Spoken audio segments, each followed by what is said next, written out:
ప్రపంచం మొత్తం బాహుబలి లాంటి ఒక అద్భుతమైన సినిమా తీసినందుకు రాజమౌళికి జేజేలు పలుకుతుంటే రాజమౌళి మాత్రం ఒక ఆమె క్షమాపణ చెప్పారు.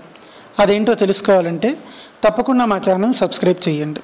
రాజమౌళి బాహుబలి చిత్రం ద్వారా అంతర్జాతీయ పేరు గడించిన దర్శకుడు. మరి ఈ దర్శకుడు పేరు చెప్పగానే యావత్ దేశం పొలికించిపోతుంది. జక్కన్న అంటూ తమ అభిమానాన్ని వ్యక్తం చేస్తోంది. అయితే రాజమౌళి మాత్రం ఒక ఆమె క్షమాపణ చెప్పారు. అది ఎవరికో కాదు, ప్రముఖ సినీ నటి రమ్యకృష్ణకి. కారణం, రాజమౌళి నిర్మిస్తున్న బాహుబలిలో శివగామిగా రాజమాత పాత్రలో ఆవిడ ఒదిగిపోయింది. ప్రపంచం మొత్తం అభిమానుల్ని సంపాదించుకుంది. నరసింహ చిత్రంలో నీలాంబర్ పాత్రతో దక్షిణాది మొత్తాన్ని ఊపేసిన రమ్యకృష్ణ ప్రస్తుతం బాహుబలి 1-2లో రాజమాతగా శివగామి పాత్ర పోషిస్తూ ప్రతి మహిళ నేను శివగామిని అని సొంతం చేసుకునేలా ఆ పాత్రలో ఆమె జీవించింది. ఆ పాత్రతో ప్రపంచం మొత్తం తన వైపు చూసేలా చేసుకుంది. అయితే ఇందుకే రాజమౌళి క్షమాపణ చెప్పారు.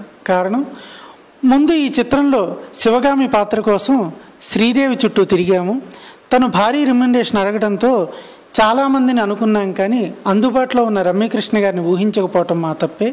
తరువాత చివరి నిమిషంలో రమ్యకృష్ణని సెలెక్ట్ చేయడం, ఆమె శివగామిగా ఒదిగిపోయి ప్రపంచం మొత్తం ఆ పాత్ర వైపు చూసేలా చేసుకోవటం నిజంగా అద్భుతం.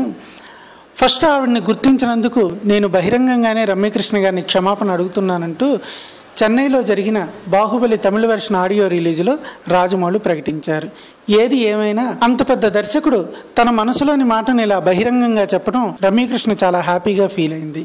ఏదైనా ఒక గొప్ప నటిని ముందుగా గుర్తించినందుకు తను బాధపడుతున్నాను, క్షమించండి అని అడగడం ఆ దర్శకుడు ఔదార్యానికి నిదర్శనం అంటూ అభిమానులు మురిసిపోతున్నారు.